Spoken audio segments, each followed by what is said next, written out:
food. You love food. Y'all love food. We all love food. We're your hosts, Elizabeth Marquez And Andrew Kano. with Houston City Beats. Foodie Life. Houston's best, worst, and downright ugly restaurants, cafes, bars, and holes in the wall. Anything you drink or eat, we'll talk about it.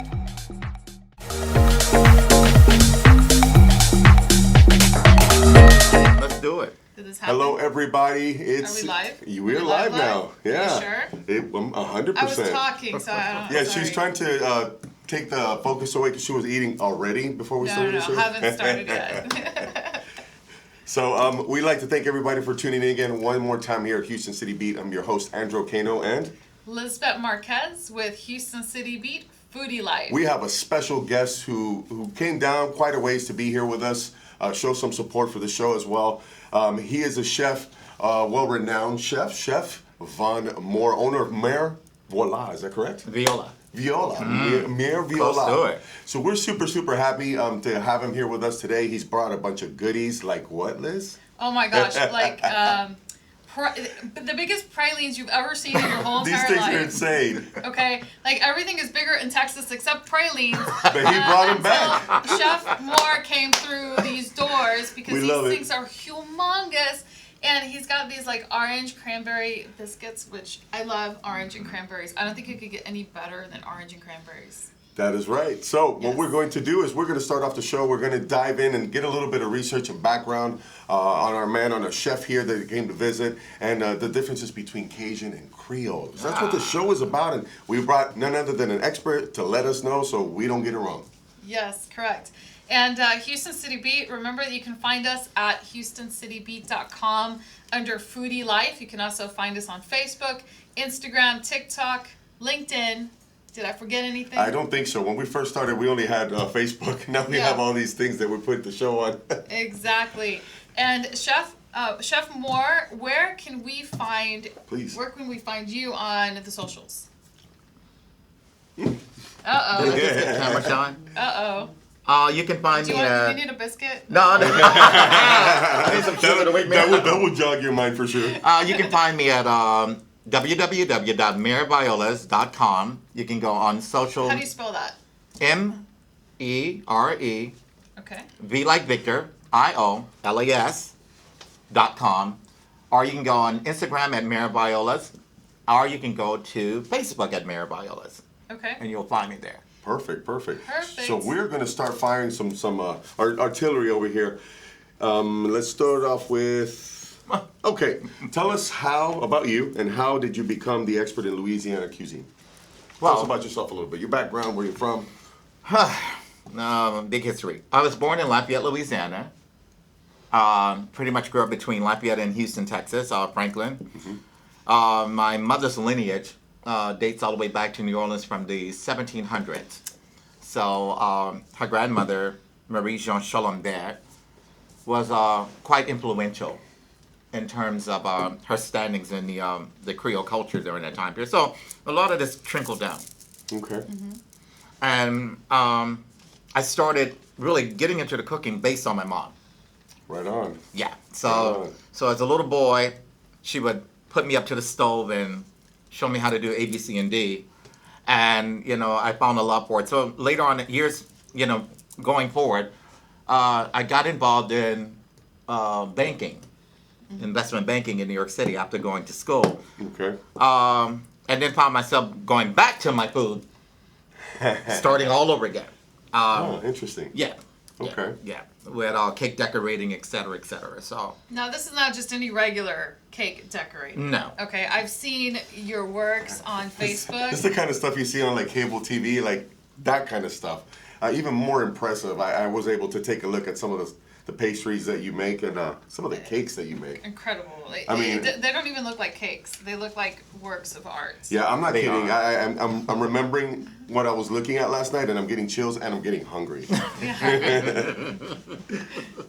Would you like a biscuit? I actually would let you go first if you want to try a biscuit. Oh, I mean, sure. Would you like She's a been waiting to biscuit, dive in. Chanel? I'm good, No, thank you. you're good. Okay. I Would you will like take a one. biscuit, Chanel? And as Yes, she we're- does, because that's her favorite. She loves those Okay, things. Chanel, grab yourself a biscuit. Grab yourself a biscuit, Chanel loves the lemon. Chanel's so in don't the even back try. over there. Let's do this. Linnell, now. get you a napkin. Get in and there. on Like, a let's napkin go. over here.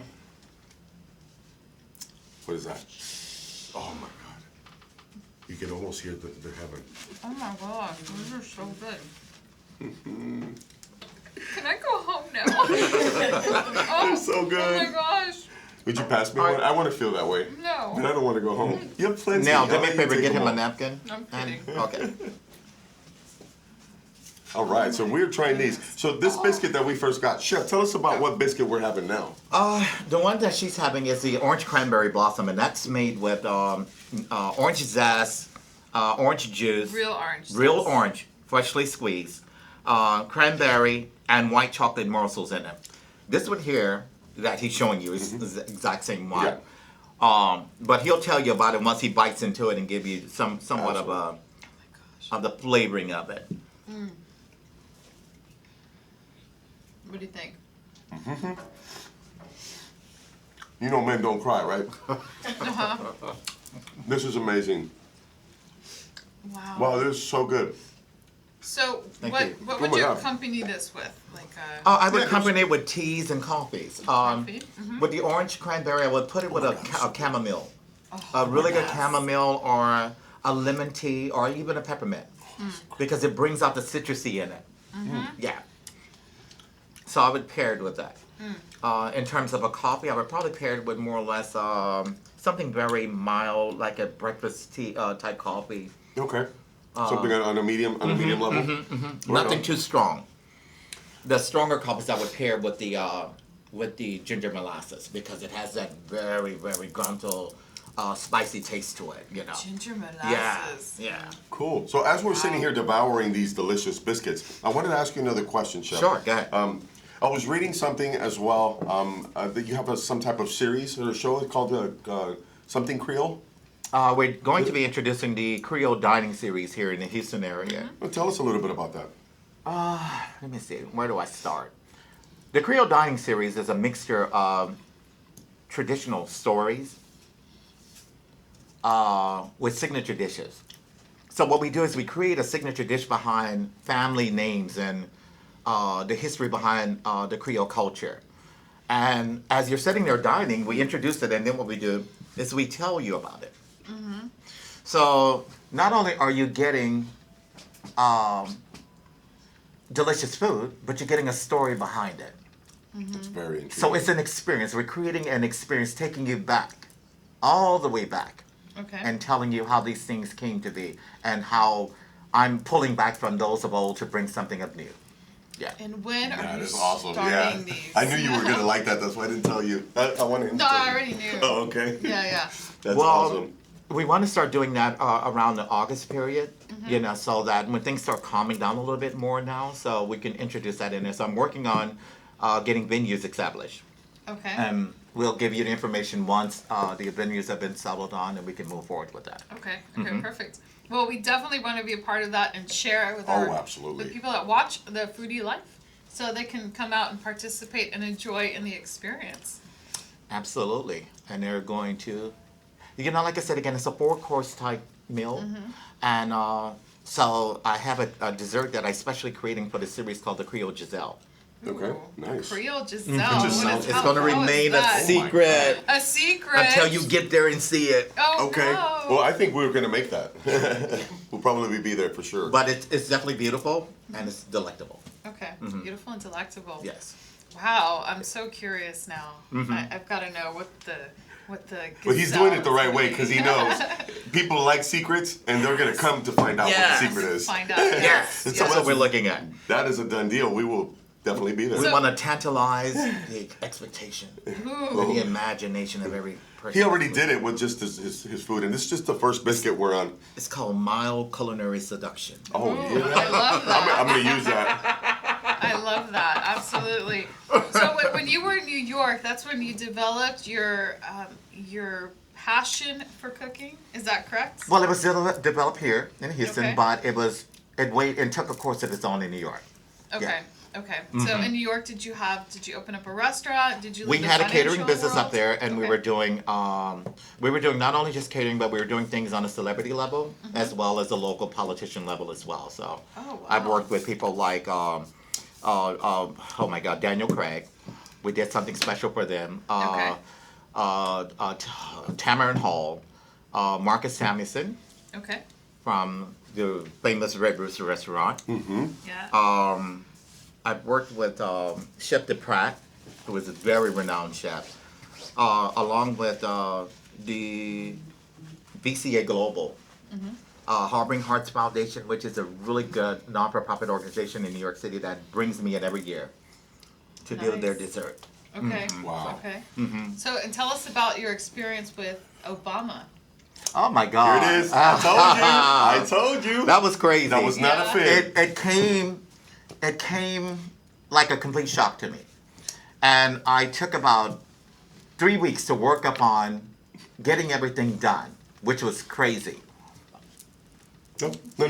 She was trying to touch Go your ahead. Go biscuit. ahead. Go ahead. So when I got the call from someone that was an event planner, she said, "Chef, we need a cake commemorating Obama's presidency." I began to start working on. I said, "How am I going to do this?" So How did you feel when you got the call? How did you feel? Woo! I was excited, That's so crazy. but I was nervous at the same token because you're also looking at what do I create that's going to stand out, that's going to be so synonymous with this man's legacy in the White House. Yeah. And I began to sit down and sketch out stuff.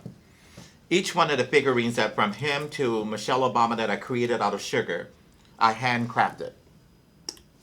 Wow.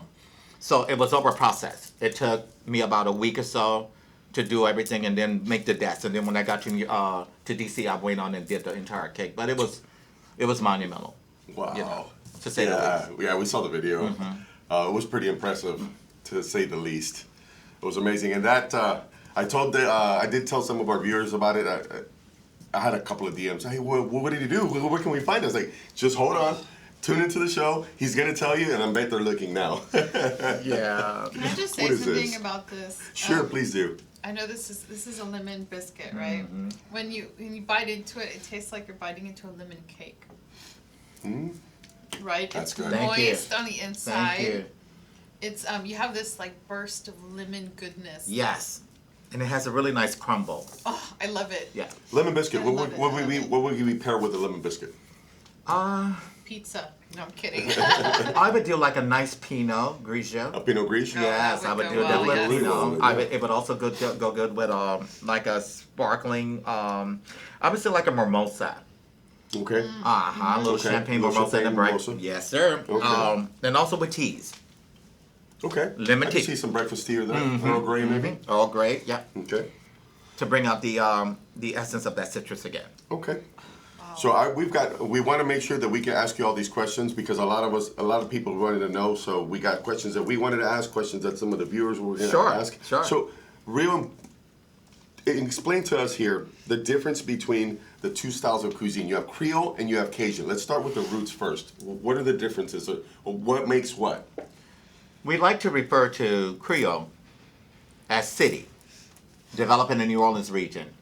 And the Cajun was developed in a rural region. And the differentiation between the two is one involved red base gravies, tomato base, and the other one involves a dark roux.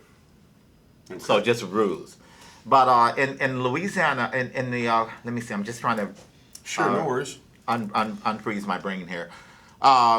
Within the Creole cooking, it's a more delicate cooking than it is with the rural cooking because we stem more on creams and butters and the richness of those butters and the flavorings and things and spices. Whereas the Cajun is more or less because it stems on the essence of gamey type meats and so on and so forth, the crawfish, et cetera, et cetera. So when you look at the differentiation between the crawfish etouffee and the crawfish Creole, the crawfish Creole you see in a red-based gravy. The crawfish etouffee is in a dark-based gravy. But it has a tinge of, so it goes, also even with the gumbo. Gumbo in New Orleans has more or less a tomato base. Whereas in rural areas it has the okra along with the, along with the dark roux. A really, really pasty roux, but it's made with oil and flour rather than oil and butter. I mean butter and Oil. flour in New Okay. Orleans. Oh, Oh, okay, okay, perfect. And that was really a result of what you could find in the countryside versus what you could find in the city, right? Absolutely, absolutely. Okay. And they were more. The dishes in the city were more prepared by servants, whereas in the country it was prepared by householders, the people that owned. The people that owned it, absolutely. right? So they had less time to cook, so things had to cook faster than letting things simmer and tend over the food that was being cooked. So tell us about, I know we had a conversation earlier where you were telling me about the history of Louisiana and the influences from, and this is fascinating because this is not something that you learn in the history books. When the Spaniards populated the area between what is known, well, I guess Texas, from California all the way to All the way from Louisville. Minnesota all the way down to like Alabama, et Okay, cetera, okay. was the Louisiana Territory. Okay, so all that Wow. territory, when it was first owned by the Spanish, Mm-hmm. everyone in that territory had to speak Spanish, and all of the legal contracts had to be in Spanish, Spanish, right? mhm. Wow. And then when it was taken over by the French, all of that had to be, everyone had to learn French, right? And all of the contracts had to be then translated to in French, and everyone had to speak French. Wow. And then on top of, then what, a few years later, how many years passed before the U.S. The U.S. purchased Louisiana. What was it? 1812. It was not 1812. The Louisiana You Purchase. knew this the other day when we spoke. I did. We put it. We Don't should count go on for me it. Please do. because Please do. I did not pay attention to history class. Look. Hey Siri, when Louisiana did the Purchase. U.S. purchase Louisiana? Here's what I found from Wikipedia.org. The Louisiana Purchase. 1803. 1803. 1803. There you go. So in 1803, everyone had to then learn English, and all of the documents had to be translated into English. Pretty much. So That is imagine insane. having to make this transition on top of the fact that you're always having to grow your own food and the struggles of living back then. We didn't have the conveniences of today, and today our power goes out for 3 or 4 my days, God. and everyone loses it. Everyone loses their because mind, like we're we gonna can't die. believe that ERCOT has done this to us and has Yeah. abandoned us. And meanwhile, we had our forefathers eons Yeah, ago. they had to learn languages They to had to survive. learn languages. Forced. Wow. It wasn't an option, So Let's be grateful for what we have. I think Exactly, we should be grateful Ando. for everything Exactly. that we have. I'm grateful for these I am little grateful. biscuits. That's what I'm grateful What are you grateful for, Liz?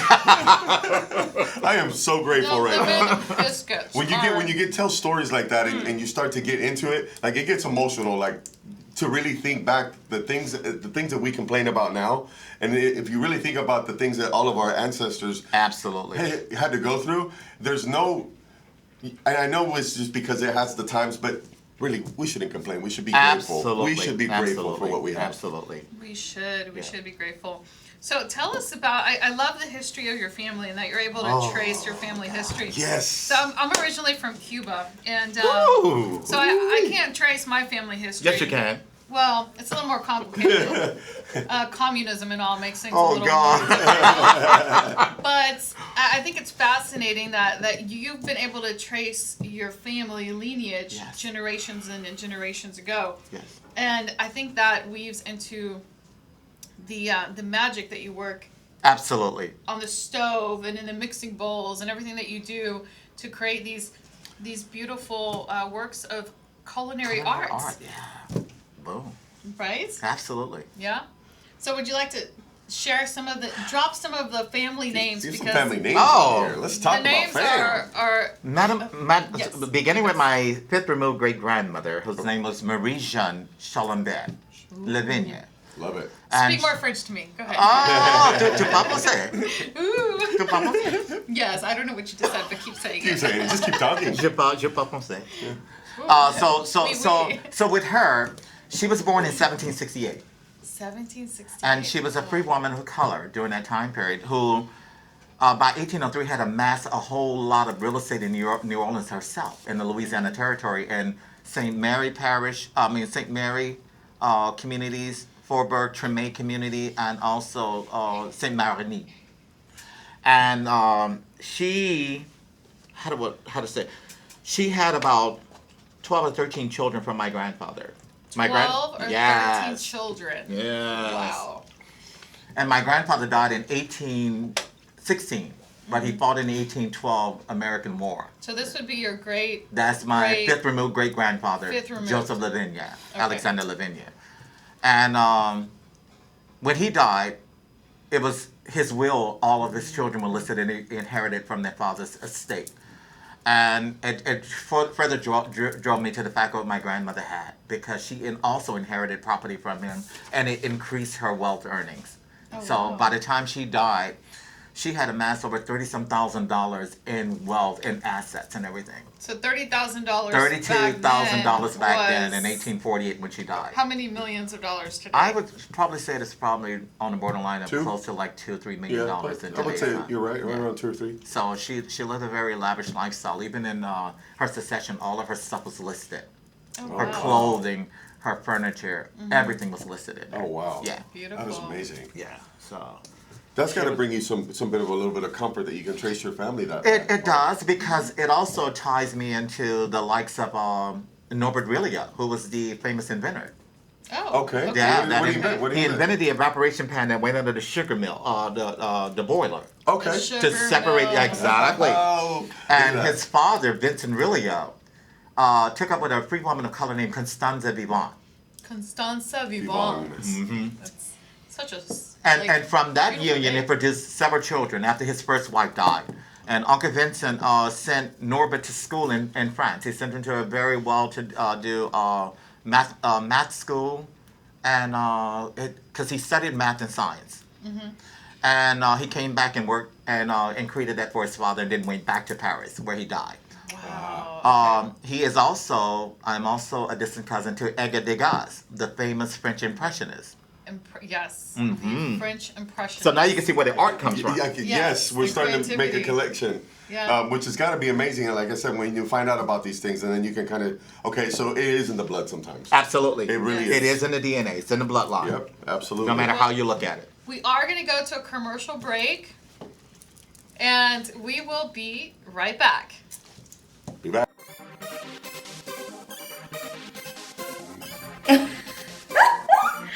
Oh my God! I just got through watching a great show on Boss Up Houston Network. Have you heard? They're bossing up, okay? And I heard they're looking for you. Any podcasters, talk show hosts, if you're a writer or producer, we definitely need you. Come aboard and boss up. Are you a small business owner that is struggling to promote your company? Our topic today is what's your status? Shoot the dice at Hey, this you point. should, yeah, you just shoot the dice, roll the dice. So,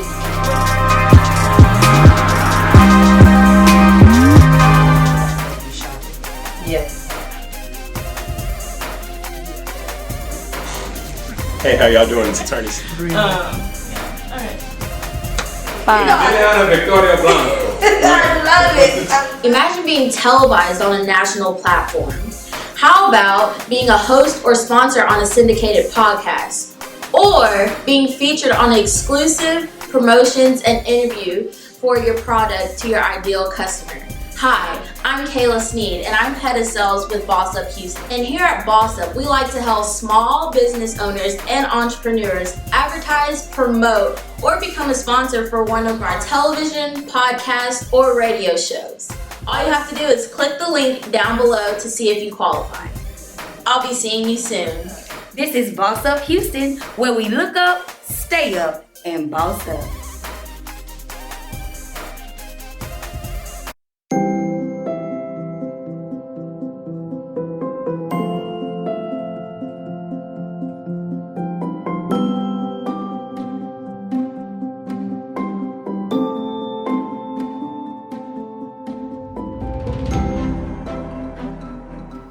Hi, everybody. It's your host, Andrew Cano and Lisbeth Marquez with Houston City Beats Foodie Life. And we have our guest here again. He drove all the way down here to show us some love, and we're diving deep into some of the differences between Cajun and Creole that we already covered. And we're going to move into Sector 2, and we're going to keep throwing some questions out there to our chef.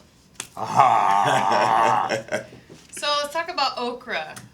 Tell me about bad okra. Okra. Tell me about bad okra. Yes, first. because you can have good okra and you can have bad okra. Well, bad okra is when it's hard on Hard the inside okra? and it's Okay. dried out. Yeah. Okay. So you want to make sure that okras are firm. Okay. If it's too hard, throw it out. Well, what's a good? Okay. Well, give us a little tip. What is a good way to get that not to happen?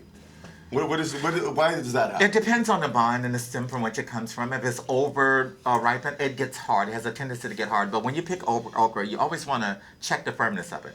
Like an avocado. Exactly. Oh, Exactly. I never knew that. Yes. Okay. It's a texture. Okay. And if the texture is too hard when you cut it, you're gonna see it's gonna be hard when you cut them open. Mm-hmm. It's hard to cut an okra when it's dried out. Yeah, yeah. So that's the only thing I can say about good okra, bad okra, because Okay. there is Does it really ever no get- good bad. Does it ever get slimy? Well, if you cook Sometimes. it properly, If you cook it, so is it supposed to be slimy or it's not? supposed to be slimy. That's what Okay. I heard. I wasn't sure. Yes. I heard the However- to be a little slimy. A technique I use is frying it. You fry it. I take it, Before put you- some oil in the skillet, saute that and fry it down, and then add a little vinegar to cut the slime. And by the time it's done, I put it in my pot. No slime No whatsoever. slime. No whatsoever. slime. You heard it right here on the Okay. show with those food tips. Yeah. Okra food tips. I like that. I don't like slimy. Mm-mm. Slimy I don't either. okra. Nobody does. Yeah. You know, but you know, it's also good for the digestive system. So the slime, a lot of times people will boil the okra, and then what they'll do is they'll drink the slime from it for the digestive coating. Well, No, it's good. I mean, I'm sure it's season good. it. It's all okra. Yeah. Put a little seasoning in it. Chanel shares the same sentiment as I do. That is, what do you like flavor that slimy water? Ooh boy, that's rough. But it's good for you. That's good, good for for you. you. Yeah, it has really So good is food. Pepto-Bismol. Let's be honest. How many things do they sell all over in any market that taste like that's good for you? This is food. It's okra. It's natural. It's Yeah, great for yeah. Slimy and okra juice. it keeps your digestive tract coated. Now so. at a supermarket near you. you. That's it. Get your Chef Von Moore. It's Slime slime in the Chef throat. Bond slime. There you go. It's good for you. And it Okra tastes slime. great. And he's going to make it taste great. We can guarantee you that. Nothing Chef throws out will never Yeah, taste bad. it'll be good. Trust me when I tell you. Okay, if you make okra slime water, I will drink it. Oh, I'm see, we'll have to do it will that. taste great. Oh my God. So we have to do that. Yes, we'll have to. That's another thing I'm putting on the list for you, Nola. So we got. We've got the Huggy Mama grits. Just please, Oh, well. please don't make insects for me. That's where I draw No. the line. No insects. I love I your don't think cooking, Chef dabbles in the insects. I love your cooking, chef, but I cannot go the insects route. I Sorry. spent time in Korea. Oh, no. Tell us And about I that. remember in South Korea, I was in the military, so I remember one day I was strolling through the village, and they had these little chocolate-covered things. So they was like, so I'm like, what are those? She said, bug lava. Bagalava. Baklava. Yum, yum. I said, Bug no, lava. Ajima, no, we don't want the No, bug we lava. good, I'm Andeo. She said, no, it's good, it's very good, very good, very good. You love it. Chef, did you try it? No. No? It's like okra No, slime because water. bug lava reminds me of roach eggs. Oh, yeah. You're right. You know, the little eggs on the Oh, back. oh, And God. no, oh my God, no shade to anyone that enjoys that delicacy. That's that. But Yeah, absolutely. not for me. Did you go there, Chef? Did you? Let me tell you, that is Well, not in a some delicacy. countries it is a delicacy. It is. In You are Louisiana, That's why I'm proud to be an American. look, in Louisiana, chitlins are a delicacy. Oh, God. Chitlins. Chitlins. Chitlins are, for people Chitlins. that don't know, are Hog intestines. Yeah, hog intestines. I happen to like that. It's called menudo. I eat it all the time. I really love that stuff. And everybody makes fun of me. Why do you eat that? Because It it's is. good. Come on. I love it. being from a country where food is scarce. I understand. So you would try the larva? No, I wouldn't. That's why God allowed me to come to the United States of America. Absolutely. Thanks to my parents. See, delicatessens like that, the bug larva, makes us proud to be an American. That's We right. don't have to eat it. And not to mention, and I love her country, you know, because Celia Cruz. I Oh, see. Celia Cruz. La reina Azúcar. de salsa, azúcar. Oh man, I think everybody loves that woman. Oh, my she was God. singing since she was 5. Yeah. I Rest You her know, soul. her parents disowned her because her dad did not want her to be a no, singer. because I think he was a preacher or something like that. Yeah, he didn't want her He's to a be a I religious did singer. not know that story. Yeah. Wow. So she persevered in her singing career and to She become did it. the star. And you know what was she crazy? You know, was. she represented her country to the fullest. Absolutely. Everything. Yeah. Azúcar. La I kind of- negra tiene tambao. La negra tiene tiene tumbao, tumbao, tumbao, tiene tumbao. That's right. That's right. We won't cook and sing up in there. Oh, Raina. Wait a minute, we're turning this into I know. Okay. Let's After go this, dance. stay tuned for the after party. We won't get down and eat. Boogie down and eat. That's for sure. So we talked about okra. Now let's go into sauces and the Trinity. Tell us Oh, about Jesus. Oh, Trinity. yes. Please explain The it to us. Trinity is the Holy Trinity of Louisiana. Okay. It's consistent of bell pepper, onion, and garlic. Does it I matter mean, garlic. what color? Oh, God. Bell Dios pepper, mío. onion, and celery. Celery. Celery. Yes. And why? Why Oh, did that come to be the wow. Trinity? Why Because were those those are, ingredients? because when you think about the mise en place in France, when they do the things that they make that with the onion and the celery and what you call them, and they bake that and then they put it in soups. Okay. That's where it comes from. So So that's the Holy Trinity that was developed from France into onions is always a staple in French cooking. Okay. Yes. Bell pepper is a staple in French cooking and Okay. also celery. So no garlic. Well, no, we love garlic, Okay, but that's but the not Trinity, considered no, a- that's not part of the Trinity. Okay, Okay. okay. Okay, So we does it got matter what color the bell pepper is? Well, bell pepper is green. Well, you have red ones. Those are sweet peppers. Those are sweet Oh, peppers. Yes, do you ma'am. have orange ones too? That's sweet pepper. Those are sweet? Yeah. Yes. Oh, okay. See, we bell get those pepper stands confused. alone, and then the other Bell two peppers are are sweet green peppers, and the sweet peppers are. Green I Because if didn't you know that. ever eat those, they're sweet. A bell pepper is not sweet. I didn't know this. Mm-hmm. That's why whenever I've had stuff that has this, it tastes a little sweet, and sometimes when I ate the green one, I'm like, oh, it's hot, and I could never distinguish why sometimes they were sweet and sometimes it was hot. Right. That's why the colored ones are sweet, because those are sweet. That makes sense now. Because you usually serve those out as a crudité. When you do a crudité, you put those on that crudité. That sounds so fancy. Crudité, I love it. It's just raw vegetables. It's a fancy French term for raw vegetables. Yeah, it's a raw vegetable. I love it. I love it. Well, anything said in French sounds so fancy. Crudité. Yeah, I love it. Crudité. Oui, oui. Twice. So you've got, tell us about the sauces, which will take us into the gumbo segment. Yes. So excited. Absolutely. Talk to a chef. Well, when we think about sauces in Louisiana or in France, period, we think about nice gravies, which usually always have a base of roux. French sauces always have a base roux, no matter what. Okay. It's either a blonde roux or a chocolate roux. So you can take it from blonde all the way down to deep dark chocolate. Oh, nice. And So- that depends on how long it's cooked, right? Yes, yes, Okay. yes. So when developing a roux, it's about stirring and monitoring. Because if it burns, it's going to be flavored in the food.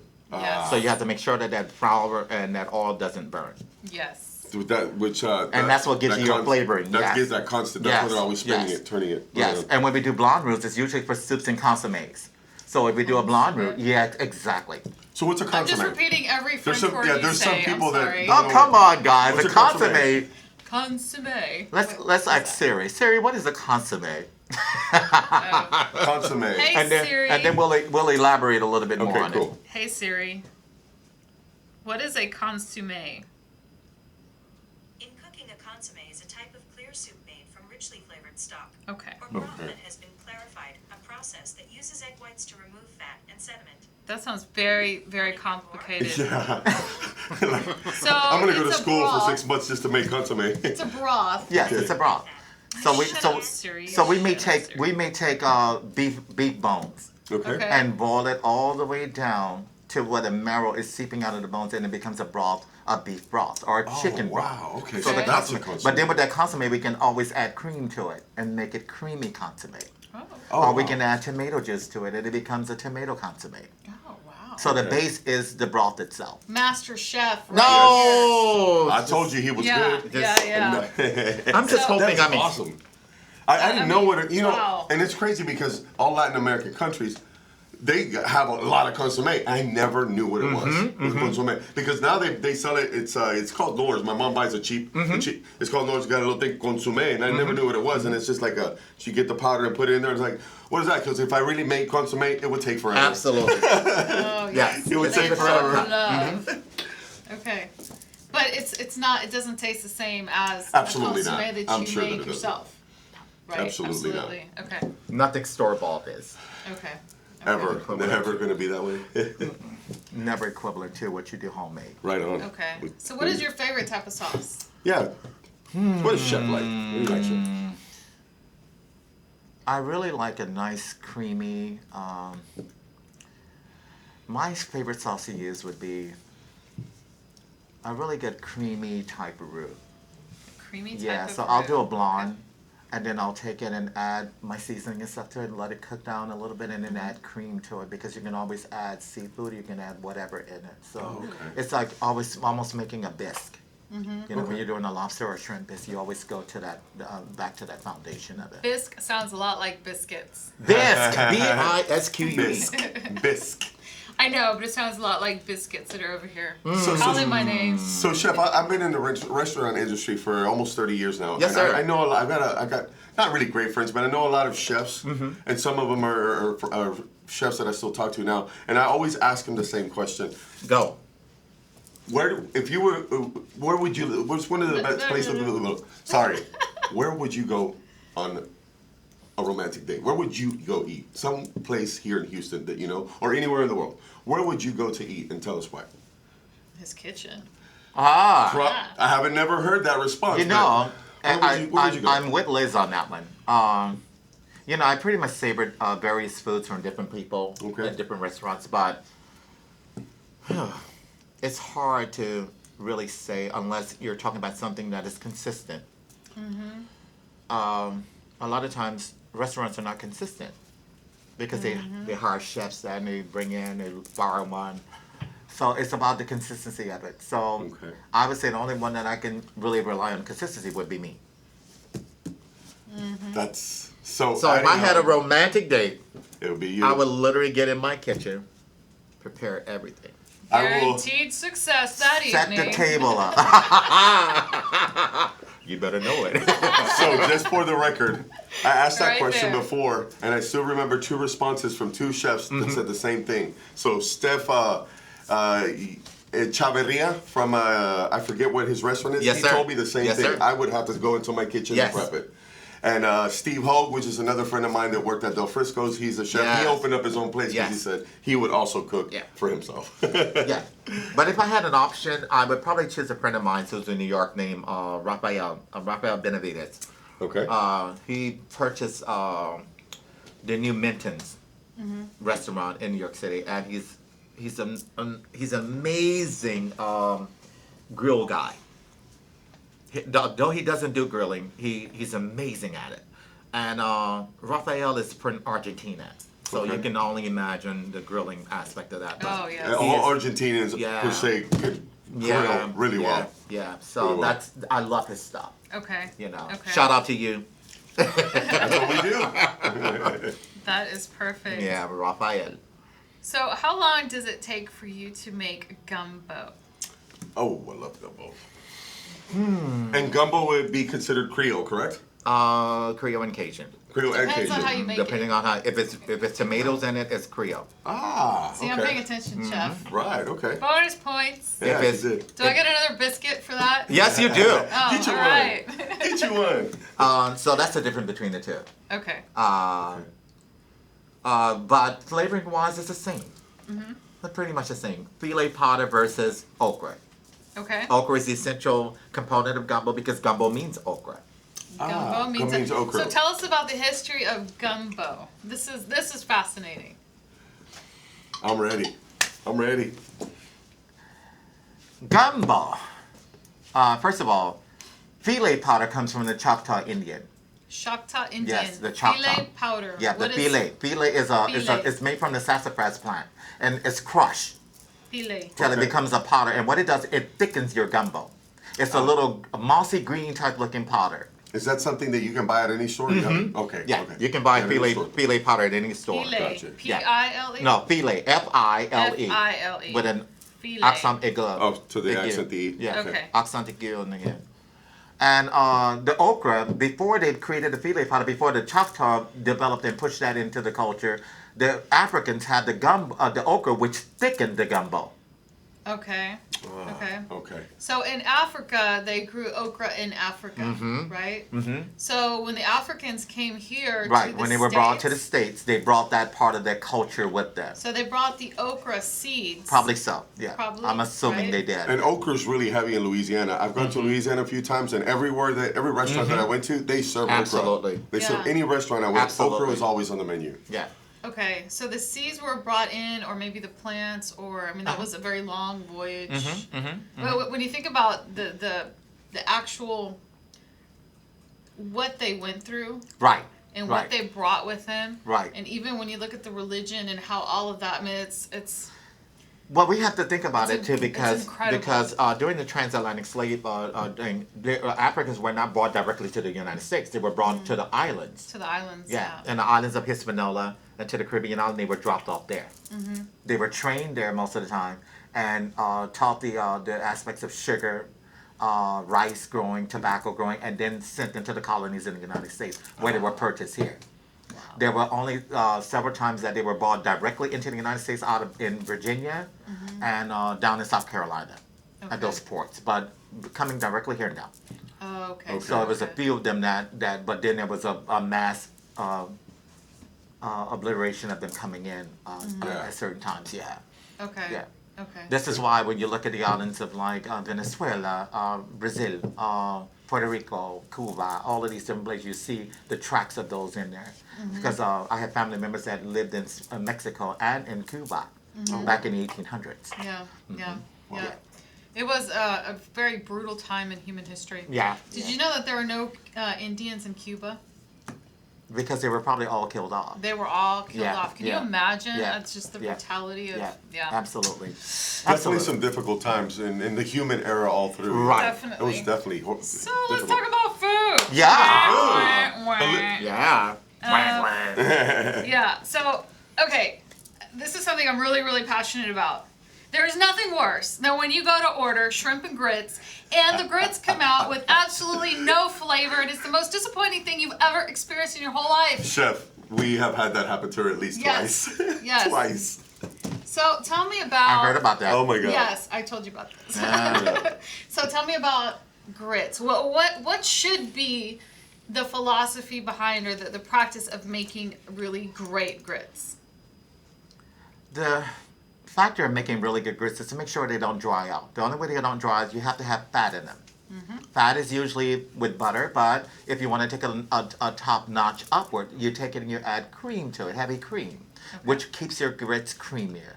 When you put cheese in it, unless you're making a cheese sauce, which loosens the cheese has a tendency to harden the grits. Oh, okay, because we had. Because once it That's starts right. getting cold, or whatever the temperature Of course value it'll wears get- out, it starts to stiffen and to form back into its original state. Oh, okay. That's what it is. Okay. Does that make Makes sense? sense. So what we're gonna do next time is when we're out doing our little foodie thing. And they bring you order that and it doesn't taste right. Well, can I talk to the chef? Because we're gonna show you how you're gonna keep these grits Oh, That's flavorful. gonna be a great conversation. Exactly. And it's about flavoring the grits.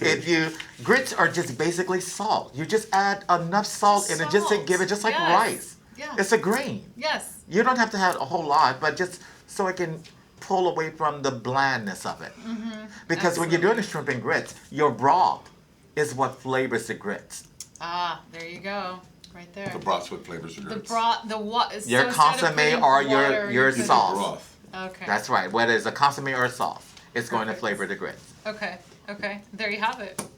And you heard That's it right here on the perfect. Foodie Life. That's some tips for you guys, a little history for you guys, just like we promised. Yeah. I'm getting close to the section that I've been waiting for. Uh-oh. I see the word gumbo down there. Uh-oh. And, Watch it. and we gonna have a little We know. gumbo bought, today. we got bought some. some la la la la la la. Yeah. Say la vie. But wait, before we go there, can we talk about, give us the, did we finish the history of gumbo? No, we didn't. Let's talk We about got it. sidetracked there. Let's go. Yeah, sorry. So again, with the gumbo, gumbo came into its effect because it was a gamey soup. It was a poor man's soup.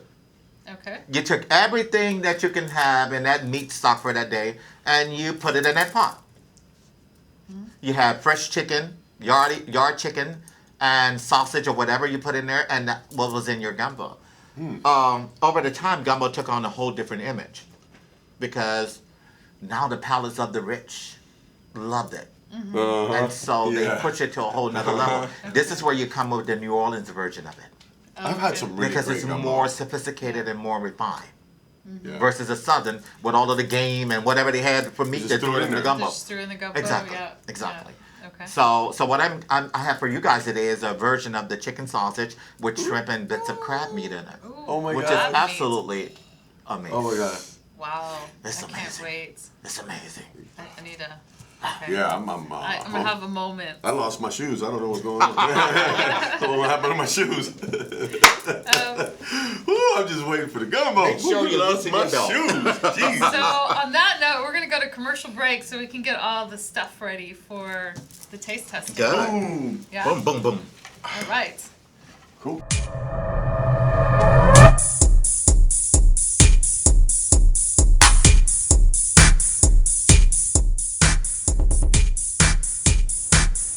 Wanna be a boss? You're watching Boss Up Houston Network. It's Boss Up Houston, where we look up, stay up, and boss up.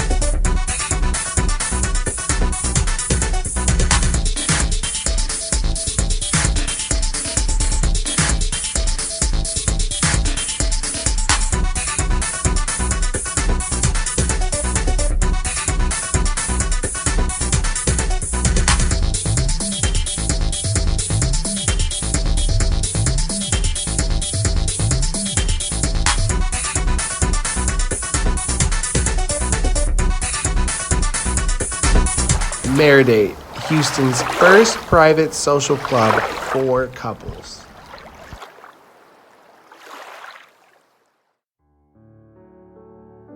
With every moment I've experienced with you, I put into a space of forever. And we can compromise what most misuse, 'cause only love will keep us together. I love these kisses. I don't know what it is. I don't know what it is, but I can't shake this feeling. Sensational bliss from conversational perspectives. And just think, we ain't even got into the thick of it. I want to be lost in love with you, but also find our way. I want to dig deep in the mud with you and outgrow every obstacle that comes from day to day. I don't know what it is. I don't know what it is. It's making me go all in. And I ain't looking or thinking about who, what, why, or when. It's the intelligence for me, the confidence and swag, the happiness in knowing he can get the bag. I wish we knew what the future holds, but until then, we'll just keep hitting future goals. I'll just keep doing what I do. 'Cause baby, all you need is me, and all I need is you. Join Maridate today by visiting www.maridate.com. Maridate, Houston's first private social club for couples. Chris and I met on MySpace. We started doing music together first, and then we became really good friends, and we were friends for about 5 years. And then we started dating each other in 2008. By February 2009, we were engaged, and by November 2009, we were married. We have 3 children together that we have raised, and we have traveled the world together and eaten some of the best food in the world, and collectively have just built up an amazing network of friends and family and a circle of people that we just love and care about, and they continue to motivate and we continue to motivate them. We build our energy on our relationship with the energy that we can give to other people and the effect that we can have on other people's lives. And we're going on 12 years strong this year through all the obstacles and the goods and the bads. We're still together, and we're here to share our story.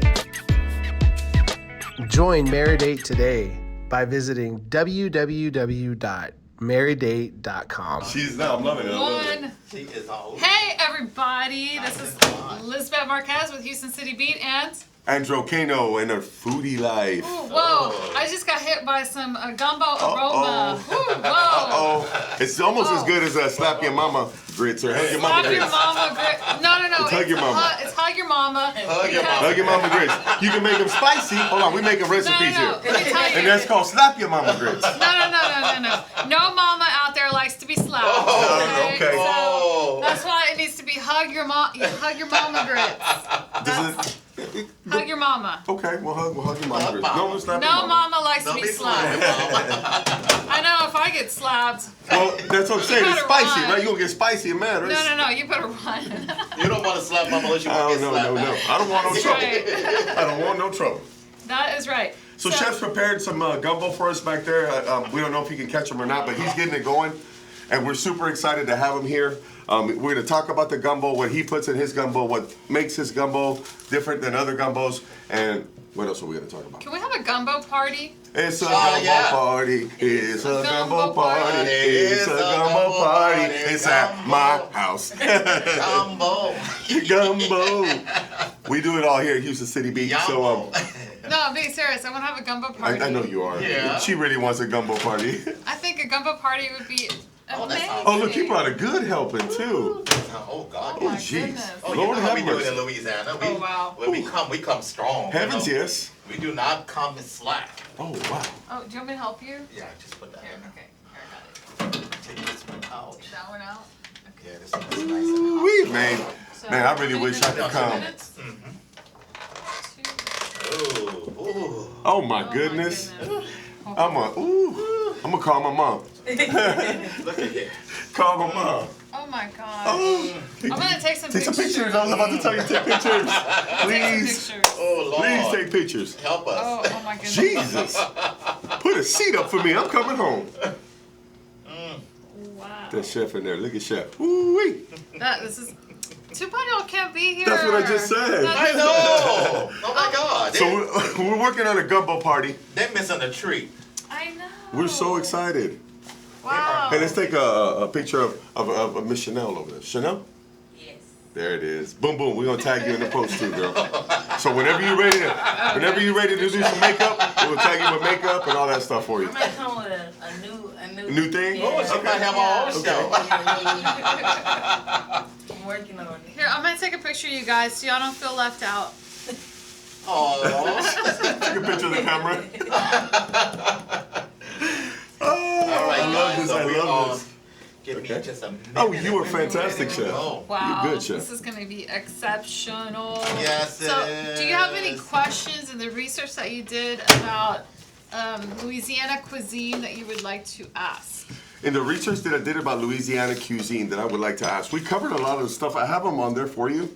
I know the responses, but I want to ask Chef some of those things. Yes. Absolutely. Okay, so here, I will hand this Cool. over to you and let you ask Chef. All right. So, Chef, what are the questions that I had here? Is Louisiana the only place that has, what did you put here? That's your writing. Oh. Here, Is Louisiana the only place Let me that has? interpret this your own writing for you. Oh. Is Louisiana the only place that has patience? That's what you put on here, patience. I was going to Patience. ask you about that. Wait, patience? I think No, I think it you was something else. mistyped. Yeah, I missed the typo. That has. I'll figure it out here in a Cajun and minute. Creole? Oh yeah, Cajun and Creole. Cajun and Creole. No. Okay. If you look at Haiti, Okay. Haiti is one of the ones that you have, and then even places like in Madagascar. Okay. They have Creole there as well. So Is it's that a not. chicken bone? Yes, it cooks That's so a good. chicken bone it in the cooked off gumbo. Oh, heavens. Oh, Oh heavens. cooked Ay, Dios off. mío. We're going into a food coma after here, Oh my because you know They cooked off the bone. I'm telling you. we're It's so excited. good. They cooked off the bone. I can't We're even. so excited. Oh, what was I'm your so question? excited, and I just can't fight it. You I'm about to wait. get my gumbo, and I think I you like wait it. until you bite into this one here, Chef. Man, hold on. You ain't gonna know. oh my You ain't gonna know what done hit you. Oh my Wow. God. I'm gonna take a picture of this. Please take a bunch so of pictures you all of can it. see it later. We are gonna post for you not going guys. to know what hit you. Oh my goodness. My mouth watering. My mouth really don't water. Oh, that ain't nothing. Ooh wee. You wait. You just wait. So how long did it take you to cook up? Oh, with mine, I like mine to be, I like it simmering. We may put a little bit more juice on here because He said gumbo, juice. yeah. Gumbo ain't gumbo unless you got juice on it. That's No. true. Oh, Oh, Dios mío. Ay, Dios mío, it's true. Ooh, oh my goodness. Oh, my chef. God. Oh my God. Oh, are you, okay, you're gonna do that. Okay. Boomerang it. Look at that. Look at that. That thing looks good, don't it? Let me know if it's hot enough for you guys. Oh. Oh my Should God. we wait for you? I don't want No, to no, you go ahead. Go, Okay, go, okay. go. Oh my God. We are gonna dig in, so we're doing a taste test for the gumbo. This is, I'm gonna turn this Make into sure a TikTok video. Yeah, please do. Bon appetit. Girl, any moment I get to take something to TikTok. Dude. Like, wait a minute. That would make a great TikTok Look video. at it. Let's get that moment. It's really good. It is delicious, chef. I just my first bite into it. Okay, let's do this. Let's get that moment. Wow. Ooh. Oh my God. Wow.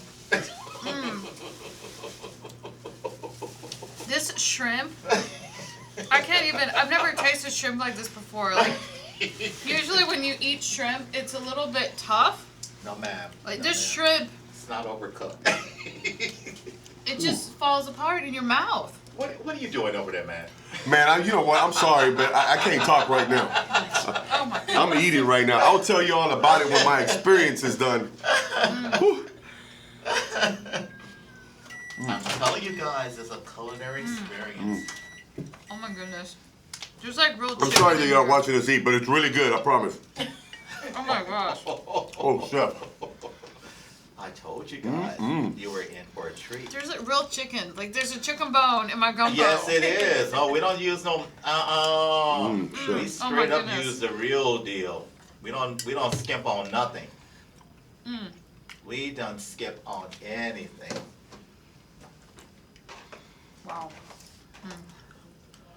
Look, Andrew. And you use jasmine rice, right? How did you guess? Oh, because you told me the other day. Good call. Oh no, I love jasmine rice in mine. So tell us about the importance of rice. Why jasmine rice and why not I some use other- jasmine because jasmine has a more nuttier flavor to it, and I think it complements the gumbo versus that bland rice, that just regular grain, long grain rice or whatever. It's just my preference, my personal preference. And I don't think my customers are in a disagreement with me. I think they love it like that. Yes. Because it offers a whole entirely different flavoring altogether when it meshes the two. So as in hosting the Foodie Life, the one thing that we always Yes, sir. did want to promise to all of our viewers and what we do is we always give honesty. It doesn't matter who it is or where it was. Absolutely. And we're not chefs, so we don't know. But we're just on our part. I've never had gumbo like this, and I've had lots of gumbo, even in Louisiana. I've had different, like some that had a little bit of more juice than expected, a little more soupy. I never had it with the chicken and the actual chicken bone in it. Yeah. Is there a reason you leave it in there? Does it keep the bone, give it more flavor? No, or? because I allow the chicken to cook off of the bones. Okay. I love it that way Because it falls off. Yes, It falls off. Yes, and I love it that way because it adds an authenticity to it because people are saying, "Oh my God, this is really cooked off the bone." This is good. Yeah. I can't even. So Houston City Beat, we have a rating system because we go to a lot of restaurants Oh and my we goodness. judge Our rating margaritas. system is very simple. Yes. We either give it feet or heat. Yeah, they get feet or Feet heat. if we walk out the door, or heat, Heat if because it's so hot, it's on fire. fire. And from Andrew Cano, this gumbo here made by Chef Bon Moore, he's getting double heat over here. Double heat. That's heat for me. What do you got over there, Liz? I'm busy eating. I think you know what that means. She's not gonna drop her spoon. I'm trying to. Liz has just dropped the spoon. Like a mic drop. Oh my God. Is that a mic drop? No, this isn't like creamy, right? There's no cream in here. But it's so creamy.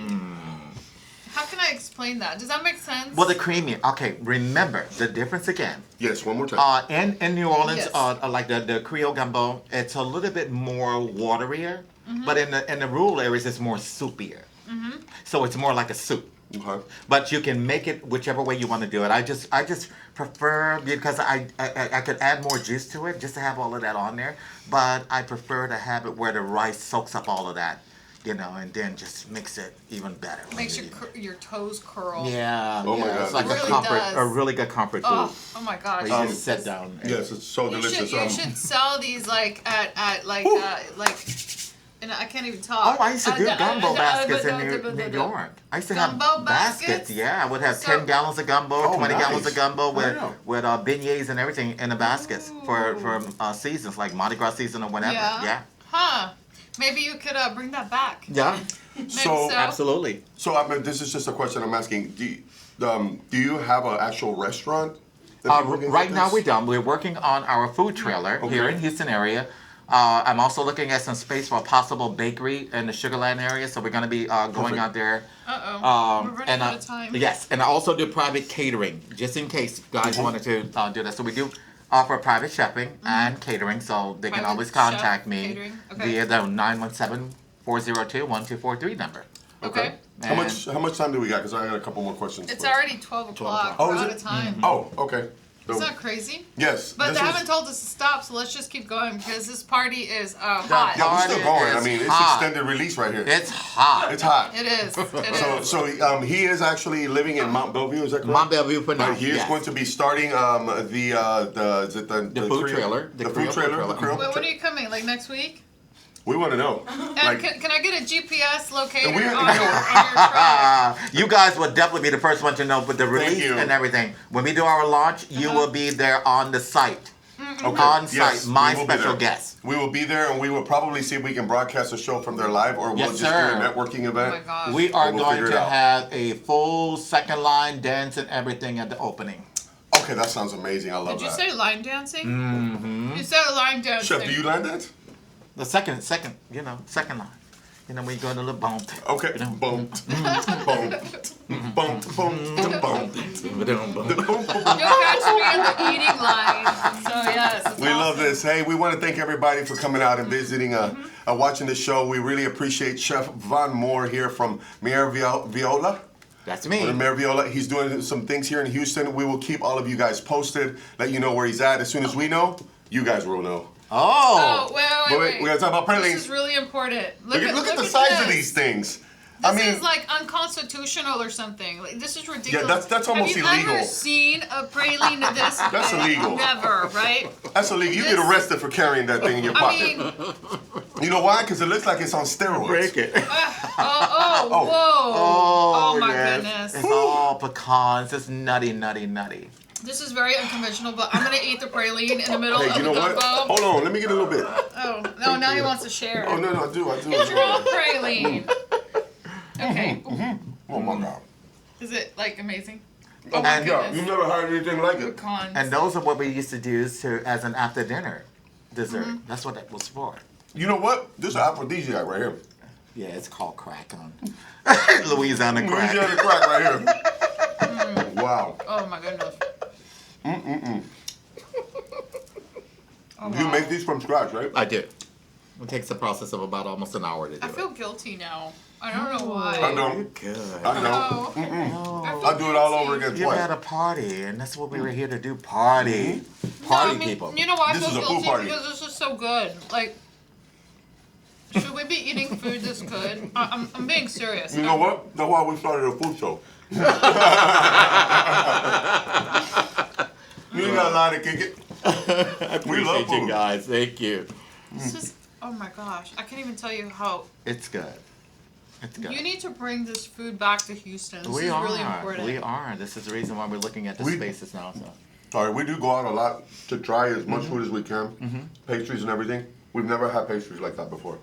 Well, Houston is going to be having them like that very soon. So. Wow. We're looking for the time, and we're looking to bring these things to everyone, to you. We're so excited. We're so excited to have you come down and bring some of your. Appreciate you guys. Yeah. You know your work and everything that you do with the pastries. Thank you. If you guys get time, please check his chef out. We're gonna let him throw out his handles again. Where can they see your stuff? They can go on Instagram at Mayor Violas, at Mayor Ballas, or they can go to Facebook at Mayor Ballas, and they can also link me up at Vaughn Moore on Facebook. Also, you can call me at 917-402-1243. And that's for Chef Vaughn Moore, baby. And thank you everyone for watching. Next week's show, I don't even know what it's about because I can't remember. Yeah, we'll send you guys messages. It's going to be exciting. It'll be good, we promise. I don't know if it'll be better than this, but it'll be good. It'll be difficult to top this. I don't know. Whew.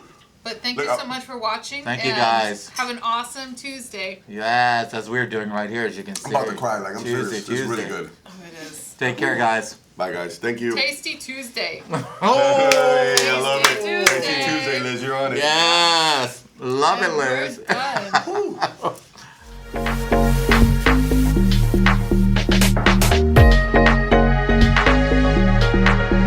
I love food.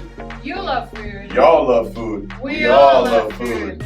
We're your hosts, Elizabeth Marquez And Andrew Kano. with Houston City Beats. Foodie Life. Houston's best, worst, and downright ugly restaurants, cafes, bars, and holes in the wall. Anything you drink or eat, we'll talk about it.